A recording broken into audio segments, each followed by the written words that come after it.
Olá, bom dia, meus amores.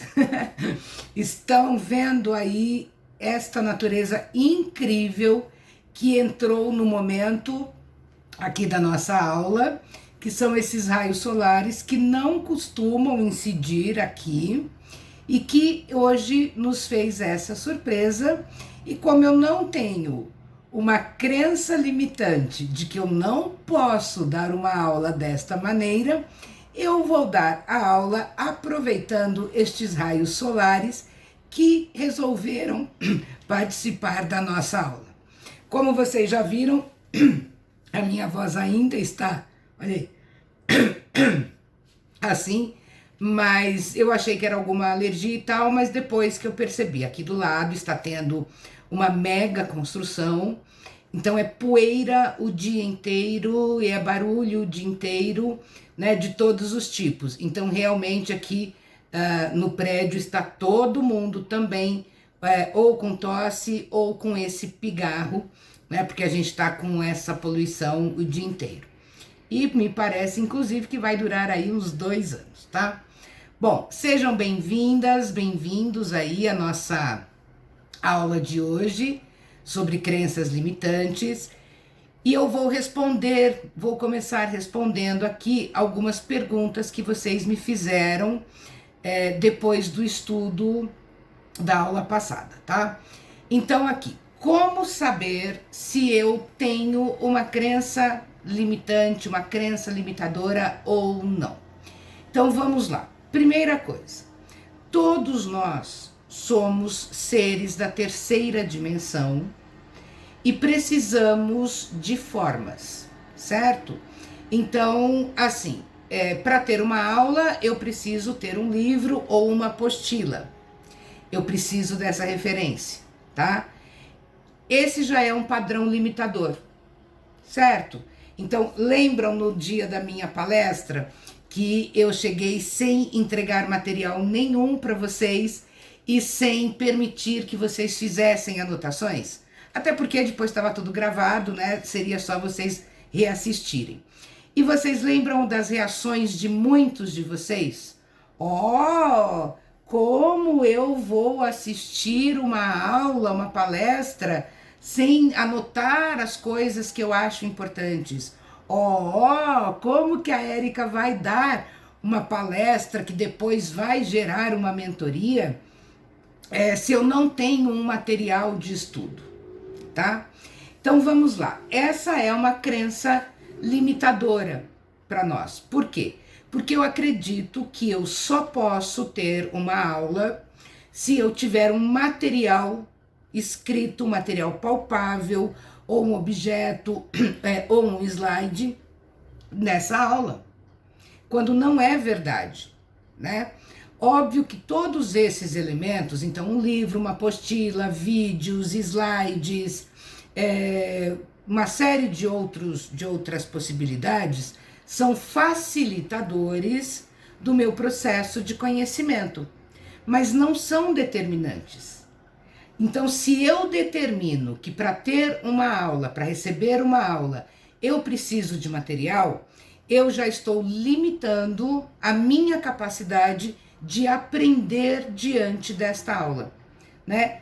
E depois, no fim do dia e agora no decorrer da mentoria, vocês viram quantas vezes vocês comentaram comigo do quanto foi bom não ter um material antes ou durante. Isso fez o quê? Com que vocês estimulassem a atenção plena, a capacidade de perceber, não é isso? Então, essa é uma crença limitante. Todos nós temos várias e nós precisamos ir percebendo e retirando da nossa vida, tá? Quando a gente fala em crença limitante, e aqui observando todas as respostas de vocês, o material que vocês escrito, os vídeos que vocês estão enviando, eu percebo muito que muita gente ainda está focada na questão religiosa, como se a religião trouxesse para vocês experiências muito limitantes. Então vamos lá, não é a religião que traz essa limitação, mas são vocês diante daquilo que vocês percebem, tá? Outro fator que veio muito é com relação à infância e à criação que vocês tiveram dos seus pais, dos responsáveis por vocês, né? Muitos foram criados pelos avós, pelos tios, por padrinhos, né? Alguns de vocês foram para adoção e por aí vai. E fica muito nítido que vocês trazem muitas crenças dessa infância, tá? Então eu quero dizer também que crenças têm a ver com conhecimento. O que eu conheço sobre aquele assunto, o que eu conheço sobre aquela sociedade, sobre aquele grupo, sobre a minha profissão, né? E uma série de situações. Então, por exemplo, eu vou dar um exemplo meu para vocês. Quando eu fui estudar psicopedagogia e psicanálise, eu comecei aqui no Brasil e percebi que a educação brasileira nessas duas matérias, nessas duas profissões, trazia uma série de limitações éticas. Porém, quem havia estudado fora do Brasil tinha, entre aspas, concessões e que poderia exercer aqui no Brasil, inclusive, tá? Por pertencer a conhecimentos de outros países e que não bateriam diretamente na ética brasileira. Pode parecer confuso o que eu estou dizendo, mas depois eu vou explicando melhor. E foi aí então que eu preferi ir estudar em outro país, tá? Por exemplo, a psicopedagogia eu fiz já com embasamento psicanalítico, que não existia no Brasil naquela época, tá? Hoje já tem, mas naquela época não tinha. E eu já queria fazer atendimento psicopedagógico com abordagem psicanalítica, que na época eu achava que era, acho até hoje inclusive, que era muito mais profundo, tá? E aí eu tive que abandonar uma série, então, de conhecimentos que eu tinha sobre a área e de que eu não poderia atuar dessa e daquela maneira, certo?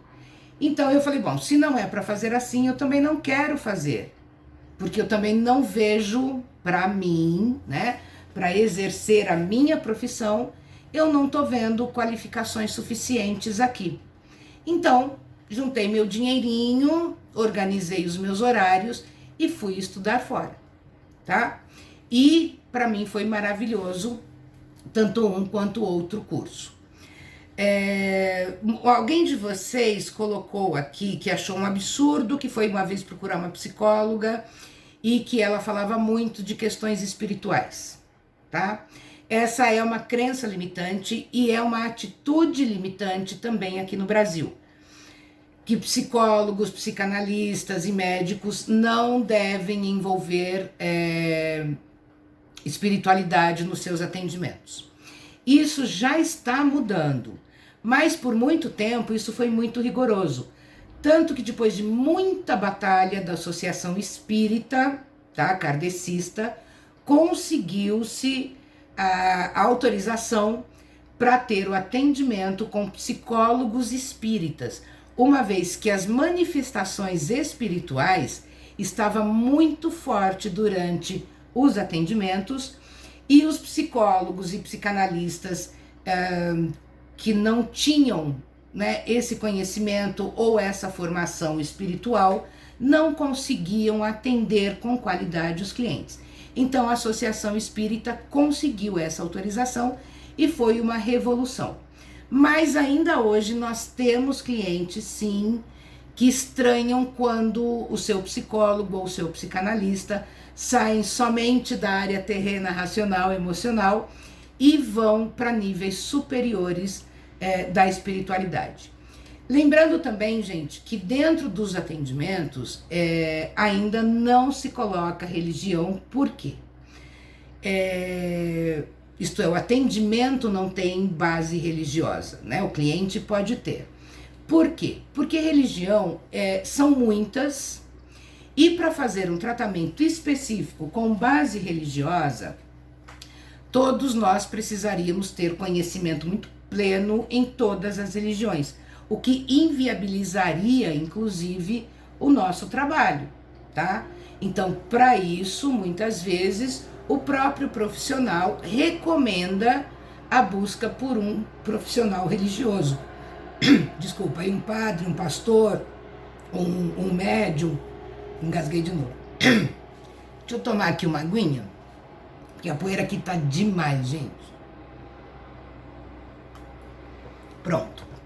Bom, então quando a gente fala de crença limitante, nós estamos falando de um conjunto. Então é um conjunto de valores, é um conjunto de conhecimentos e é um conjunto também daquilo que eu fui acreditando e colocando em exercício real na minha vida, certo?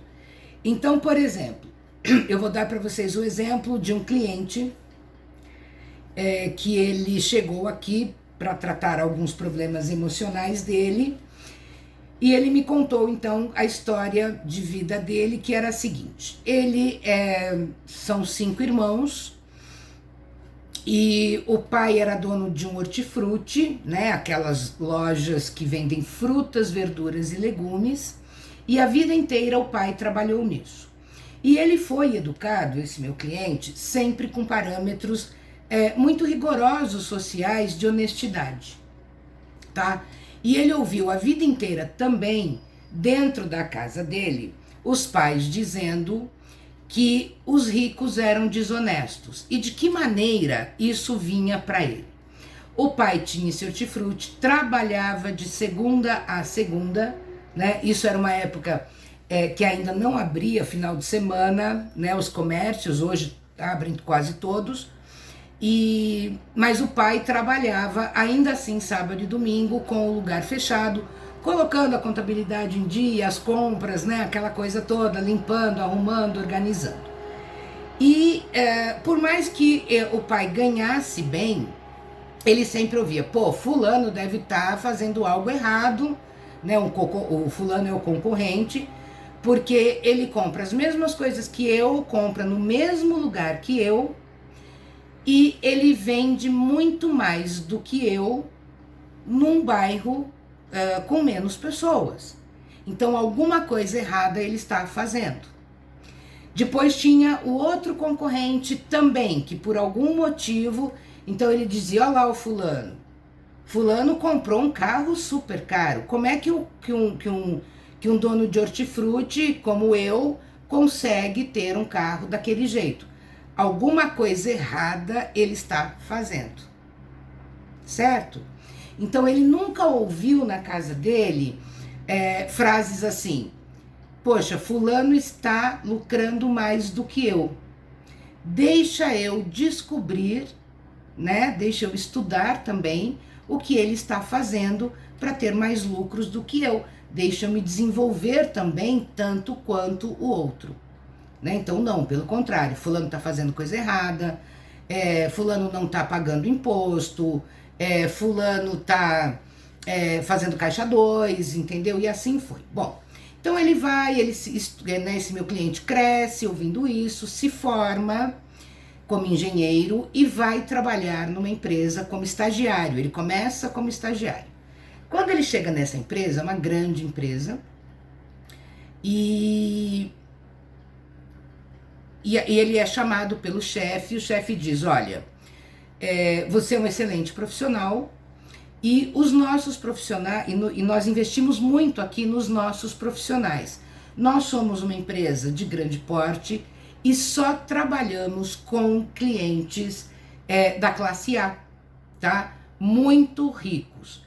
E nós temos também aqui um padrão, que é um padrão de vestimenta, um padrão social, uma série de coisas que você precisa ter para fazer jus à nossa empresa. E aí ele diz: olha, mas eu não tenho condições de comprar um terno de alfaiataria, de ter um carro zero, né? E o dono da empresa diz: não, fica tranquilo que isso é por nossa conta. Quando nós acreditamos no potencial do funcionário, nós fornecemos tudo isso para ele. Então você vai sair com o fulano aqui, ele vai te levar numa concessionária e vai comprar um carro para você, um carro zero, um carro novo, né, um carro chique para você. Ele vai te levar no alfaiate, você vai fazer ternos maravilhosos, camisas, tal. Vai te levar num sapateiro também, que vai fazer o seu sapato sob medidas. Você também precisa usar relógios da marca tal. E também nós queremos que você vá morar num apartamento que dê status, que nós também vamos bancar, vamos pagar para você. E o rapaz, ele achou aquilo maravilhoso, claro, até eu acharia, né? Mas ele já tinha percebido que ali naquela empresa nem tudo era tão, digamos, entre aspas, honesto como ele tinha aprendido a vida inteira. E outra, ali todo mundo estava muito rico, né? Logo, na cabeça dele, ele teria que fazer alguma desonestidade, porque ricos estão sendo desonestos, segundo tudo que ele ouviu na casa dele a vida inteira. Mas aquilo o fascinou, né? Então ele falou, poxa, acho que eu vou. Então quando ele conta para o pai fica muito assustado, fala, filho, o que é isso? Ninguém dá nada de graça. Alguma coisa tem aí, é melhor você sair desse emprego. E o rapaz fica meio assim, ele vai, conversa lá com o patrão dele, o patrão, não, fica tranquilo, se tem uma dúvida do seu pai, eu vou pessoalmente conversar. E lá foi sim o dono da empresa conversar com o pai desse rapaz, e chegou lá e disse tudo o que havia dito, né, pro menino ali antes. Olha, o seu filho é um excelente profissional, ele é muito novo, ele é muito jovem, nós sabemos que uma pessoa na idade dele, em começo de carreira, não tem condições realmente de ter financeiramente tudo que nós temos, e por isso é que nós vamos ceder para ele, né? É um presente nosso pelo bom profissional que ele é. E inclusive eu já aproveito para parabenizar o senhor e sua esposa pela excelente educação dada a esse rapaz. Ele é muito educado, ele é muito fino, ele é muito inteligente, vê-se nitidamente que ele veio de uma família de bases muito sólidas. E aí ele, né, amansou aí o pai do rapaz, que, né, se sentiu reconhecido nos processos de educação do seu filho. Então tá, concordou-se com tudo e lá foi o rapaz. E obviamente que com o passar do tempo ele foi percebendo, sim, algumas situações que para ele não eram honestas, tá? Que não vale a pena nem entrar aqui assim. Mas uma das coisas era, tá? Eles construíam, por exemplo, eles fechavam uma determinada empresa, uma determinada construção, tá? E diziam, só um exemplo, olha, nós vamos usar o cimento da marca tal, que era a melhor do mercado, tá? E que tinha um preço X bem alto, por sinal.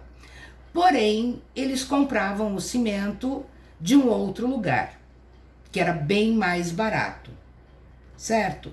Mas que tinha, segundo ele mesmo, claro, eu não entendo, não conheço dessa área, mas segundo esse meu cliente, que tinha uma qualidade até superior. Mas se os construtores dissessem, né, para os seus clientes, olha, nós vamos usar um cimento dessa marca que é muito bom, que é melhor do que essa, isso criava problemas. Então o que a empresa fazia, essa engenharia? Não contava, tá? Falava, olha, vamos usar dessa marca, mas a gente vai comprar outro que é muito melhor. E segundo ele, realmente, depois, vendo tudo aquilo, era muito melhor, tá? Mas havia essas questões que na cabeça dele eram desonestas, tá? Até que um dia ele chegou e falou, olha, quer saber? Eu não quero nem saber mais se é honesto ou não, eu tô ganhando super bem, tô com uma vida confortável, moro num big de um apartamento, tenho um big de um carro, tenho, né, e aí, né, frequento os melhores restaurantes, as melhores boates, tenho as melhores mulheres, então é isso, né? Se é honesto ou não, não me interessa, interessa que tá me fazendo bem. Bom, e aí vai essa questão, vai uma vida toda nisso, até que um dia ele resolve sair dessa empresa e montar a dele, tá? Na mesma área e tal. Nesse mesmo tempo, ele separa da primeira esposa e casa com a segunda. A primeira esposa também não queria nem saber de que forma vinha o dinheiro dele, né, e de como isso se dava. Ela queria era viver tudo aquilo. Já a segunda esposa, não. A segunda esposa questionava muito, né? E ele começa a rever os próprios conceitos e entra então numa crise e começa a perder dinheiro. Porque aí na cabeça dele, ele agora tinha que ser honesto, tá? Então quando ele vem para sessões e eu questiono isso, porque lembra que eu falo sempre a questão tanto da crença limitadora, né, da nossa formação limitadora, quanto da nossa expansão, né? Então eu digo para ele, qual é o problema, né? E isso eu não estou afirmando, mas estou fazendo com que ele reflita sobre o que o está limitando e impedindo, né? Então eu digo, qual é o problema de você comprar um cimento de qualidade melhor, mas dizer que é o outro? Ele falava, olha, porque não é certo. Se eu estou comprando da outra marca, eu deveria dizer que é da outra marca. E aí eu digo, e por que você não diz? Ele falou, pô, porque foi a vida inteira fazendo isso e agora... Então percebe, nós chegamos aí na crença limitante. Ele aprendeu a não dizer, desenvolveu a sua vida, ganhou muito dinheiro, não revelando o real fabricante do cimento, mas agora, diante de uma esposa mais ética, ele se via num problema. Quando, na verdade, não tinha um problema, tá? Era só colocar para o cliente, olha, a partir de hoje, nós vamos usar o cimento da marca tal, tá? É um cimento que eu já usei muitas vezes, em outras obras, e eu queria apresentar para o senhor, tá? Mas ele também diz que quando ele começou a fazer isso, ele perdeu muitos clientes, certo? Até porque, como ele já estava com esse fabricante há muitos anos, ele tinha ali alguns favorecimentos, descontos, prazos maiores de pagamento, e com esse outro fabricante mais conhecido ele não tinha, né? Então, obviamente que ele não teria aí tanto lucro. Então, isso entre outras coisas, tá, gente, da situação, claro, trouxe para ele um problema muito grande, né? E como também era difícil para ele exercer relações muito éticas e muito honestas, tá? Porque ele veio uma vida praticando algo que não estava errado, mas estava debaixo dos panos, tá? Então é isso, crença limitadora também são os nossos conhecimentos, né? E a maneira como nós agimos. Então, quando vocês colocam aqui para mim uma série de situações, né, da vida de vocês, que alguns já eram identificados e outros que vocês estão identificando agora com a mentoria, vai ficando muito claro para vocês, né? Espero que esteja muito claro o quanto nós colocamos conceitos que são desnecessários para nós, mas que vem, né? Ou porque a sociedade, ou porque a família, ou porque a esposa, ou porque o marido, ou porque os filhos, né? Ou porque a religião que escolhemos, ou porque o modo de vida, ou o nosso grupo de amigos, certo? E nós não precisamos. Por exemplo, alguém de vocês colocou aqui que há 30 anos, às sextas-feiras, se encontra com um grupo de amigos, que foi feito lá na época da escola, né? E que muitas vezes você não está com a menor vontade de ir, mas você vai para não quebrar este grupo, né? E aí escreve outras coisas e tal. Então, primeiro, vamos pensar aí, inclusive, na limitação desse grupo. Porque se você não vai toda sexta-feira e isso incorre em que você seja mal visto ou diminuído por esse grupo de amigos, tem algo errado nesse grupo, né? Porque por 30 anos, gente, são muitos anos pra gente ter o mesmo hábito. Então, nesses 30 anos, né, os decorridos, vocês começam na adolescência, depois passam pela fase da faculdade, depois, né, aí as pós-graduações ou as especializações ou não, depois tem os casamentos, né, separações, outros casamentos, filhos. novas famílias se formando e aquilo ali rígido, né? Então é uma situação de rigidez. Então isso também tem que ser questionado, né? E quando você me coloca isso, você me coloca aí uma série de insatisfações nisso, tá? Para não perder esse grupo de amigos. E eu digo para você, eu tenho a sensação de que esse grupo já está perdido, porque se ele não sofre esse processo rígido e obrigatório de se encontrarem nas sextas-feiras, tá? E aí fica aberto para irem esposas, maridos, filhos, desde que estejam todos lá, tem algo aí muito complicado mesmo, né? Você também coloca que, obviamente, que algumas vezes não deu para ir, alguns feriados e tal, mas que na maioria vai, né? E eu acredito que você tenha tido muitos problemas na vida com relação a esses encontros das sextas-feiras, tá? E assim como todas outras situações que exigem de você rigidez. E outra coisa importante também é cuidado com o que você chama de disciplina, tá? A disciplina, muitas vezes, ela pode ser o seu caráter rígido ali, disfarçado, tá? De disciplina. Porque disciplina é diferente de determinação e de obrigação, certo? Então né? Então é muito importante que vocês comecem a rever essas questões. O que é disciplina, o que é importante e o que é extremamente limitador para vocês, tá bom? Gente, nós já vamos dar 30 minutos aqui, né? E já vou encerrar com vocês então e volto, né? Vejam aí no calendário qual é nosso próximo encontro e vamos continuar falando. Hoje foi mais para tirar algumas dúvidas e depois a gente continua então com a nossa mentoria.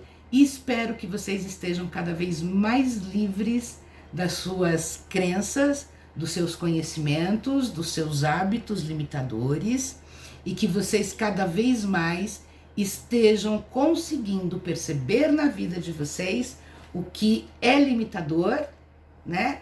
E o que é libertador, tá bom? Até o próximo encontro, gente. Beijos, super obrigada pela presença de vocês.